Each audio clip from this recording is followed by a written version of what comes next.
So, looking at major themes and symbols in Wilde's play. The first one being manners and sincerity. There's a kind of theme combination that come together in the play. And these are the major target, I think, of Wilde's scathing social criticism. The hypocrisy that society creates through its insistence on manners and its supposed insistence on sincerity, but ultimately its lack thereof. Frequently in Victorian society, its participants comported themselves in sort of overtly sincere and polite ways, whilst actually harbouring converse, kind of manipulative, cruel attitudes. So this sense of inauthenticity that's inscribed as part of the social fabric of Victorian England through its social norms of a forced adherence to polite behaviours whilst harbouring hostile beliefs and attitudes. I think Wilde exposes this divide in scenes such as when Lady Gwendolen and Cecily behave themselves in front of the servant, or when Lady Bracknell warms to Cecily upon discovering that she's rich. You know, we have these exposure of the hypocrisy at the heart of the Victorian construction of manners and its deceptive lack of sincerity. But the play itself pivots around the word earnest. You know, we have this sense of it being earnest, of trying to do good, but also of being honest and veracious in some way. Both women in the play want to marry someone named Ernest, as the name inspires absolute confidence. In other words, the name implies that its bearer truly is earnest, honest, and responsible. But the irony, obviously the central irony of the play, is that that name itself is a forgery, so that the qualities that it supposedly signifies are itself inauthentic. And that's, I think, connected to the way that Wilde describes supposed sincerity of Victorian manners, is that at the same time as being built around positive moral conduct, they are at the same time harbouring cruel, manipulative attitudes and are often used to regulate society in line with those cruel attitudes. However, Jack and Algy have lied about their names, and so they're not really earnest at all. And it turns out that in Jack's case, he's inadvertently telling the truth. So he's lying about something that ends up becoming the truth in terms of his origins and his identity. And I think this kind of rapid flip-flopping of truth and lies, of earnestness and duplicity, shows how muddled with the Victorian values of honesty and responsibility. Dual identities are a theme in the book, and perhaps a motif as well. And I think are the major plot, vehicle and stylistic feature that allow Wilde to critique social norms.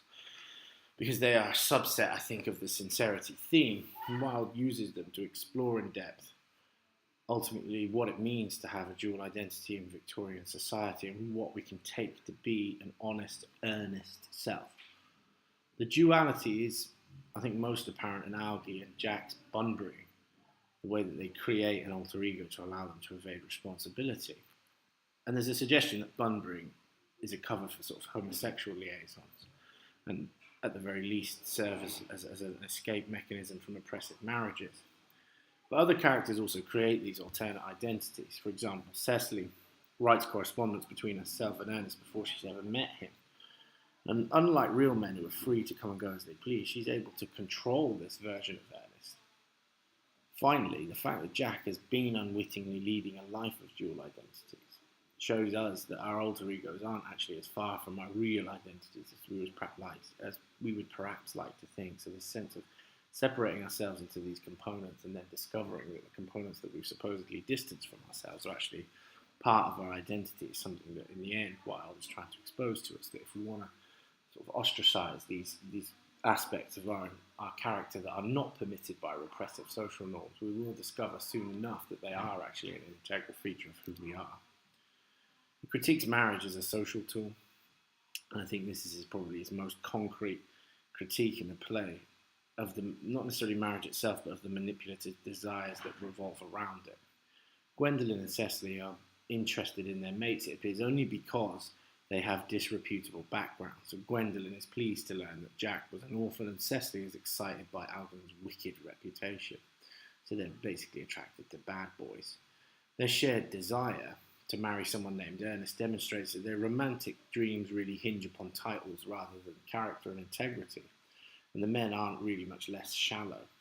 Algy proposes to marry young, pretty Cecily within minutes of meeting her, and it's really only Jack that seems to have earnest romantic desires, but why he would end up loving a kind of self-absorbed character like Gwendolen is at best questionable. But the sordidness of the lover's ulterior motives is dwarfed by the priorities of Lady Bracknell. She is the real villain of the piece here, who epitomises the Victorian tendency to see marriage as a financial arrangement, a transaction of sorts. She doesn't consent to Gwendolen's marriage to Jack on the basis of his being an orphan, and she snubs Cecily until she discovers she has a large personal fortune. So she is this kind of cynical materialist in terms of her marshalling of marriage itself. He also critiques the idleness of the leisure class and the aesthete. This is a kind of self-criticism here. I think he good-naturedly exposes the empty, trivial lives of the aristocracy. For he also indulged in this type of lifestyle. Algy is a hedonist who likes nothing better to eat, gamble, and gossip without consequence. And Wilde described the play as about characters who trivialise serious matters and solemnise trivial matters. So Algernon seems more worried by the absence of cucumber sandwiches, which he ate, than by serious class conflicts that he quickly smooths over with wit. But Wilde has more serious intent than this, and he subscribes to aestheticism, which argues for the necessity of art's primary relationship with beauty rather than reality. And so we've seen this in aestheticism, that art should not mirror reality. Wilde said it should be useless in the sense of not serving a social purpose, but it is useful for our appreciation of beauty. So Algernon's idleness isn't just simply laziness, but it's the product of someone who's cultivated an esteemed sense of sort of aesthetic uselessness.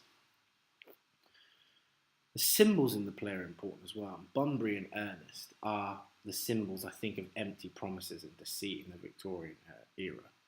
Ernest, ironically, is the opposite, in that he's deceptive and doesn't really exist. He has an oppositional feature to the meaning that the name signifies. And Bunbury is meant to sound ridiculous and fictional, as he is in sort of actuality. Both of them allow Jack and Algy to live lives as well, seeming to uphold the highest moral standards whilst behaving without suffering any consequences. Even when they're both caught in their lies, neither really suffer any real punishment. And the fact that they can actually both kill off their imaginary alter egos and friends without consequences undermines Victorian society's actual values. The Victorian era didn't promote or value honesty, responsibility, or compassion for the underprivileged, and so neither Lady Bracknell nor Algernon exhibit really any pity for Bunbury when he dies, but only really, emphasised style, money, and class status. The handbag is a symbol of Jack's masked identity and eventual power.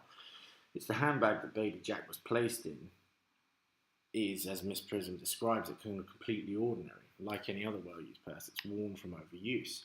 But whilst it appears to be commonplace and average, it contains a baby of uncommon origin. So as a development of its theme of disguise, it's important that this ordinary handbag containing a baby is discovered in a cloakroom, which is a place where other outer garments like cloaks, coats, wraps and scarves are hung. And the pieces of clothing that it's associated with can all be worn to conceal a face or an identity. The Victoria Station functions as a symbol, I think, of social mobility and the intersection of class narratives in the play. Victoria Station importantly resides, or did, at the intersection between two lines, one running west to Brighton, passing through the wealthiest parts of London, and the other moving east to the poorer areas of London and then out onto Kent. The fact that Jack is at the intersection of these two lines quite literally puts him in an identity crisis. Lady Bracknell tends to look on the negative side and judge him as common until proven noble. But his placement on the Brighton line could be read as a symbol of his destiny to elevate his class position. The diaries and Miss Prism's 3-volume novel, basically self-writings in the book, I think symbolise the conflict between private dreams and reality. Both are forms of written private expression, which reveal wishes and dreams. Cecily's diary meticulously documents her desire for a lover and future husband named Ernest. It even includes these sort of imaginary love letters from him, whilst Gwendolen's diary does the same, minus the letters. Lady Bracknell's notebook keeps tabs on men who have the potential to become worthy suitors for Gwendolyn's hand. So most of the content in these pieces of writing is unrealistic at best and fantastic in the fairy tale sense at worst, but these thoughts are kept private. So we have this kind of private dream being kept in these notebook form. But Miss Prism's novel, on the other hand, I think reveals what happens when someone tries to impose an impossibly idealised world onto a gritty reality. Her writing may have been a sort of diary at first, a sort of projection of a perfect inner world and her deepest desires. But everything disintegrates when she tries to publish this, pushing it into the public sphere. It causes her to forget her real responsibility, baby Ernest, while she was daydreaming about her future success. And so we see through writing this conflict between the internal world and the public realm. Finally, food functions as a symbol, I think, of repressed sexuality in the play. Every instance where it's mentioned, it's kind of fraught with conflict. People fight over something as basic as food, and something for which every human being has a carnal need, could represent another carnal desire, the carnal desire of the body and of sexuality. As male characters fight over food the most, it appears reasonable to suspect that food fights are their way of expressing their sexual frustration in the face of unusually domineering women in this play. You can't really deny that Lady Bracknell exerts this sort of tremendous power, and that Gwendolyn and Cecily put their male lovers in compromising positions and dictate the terms of their marriages.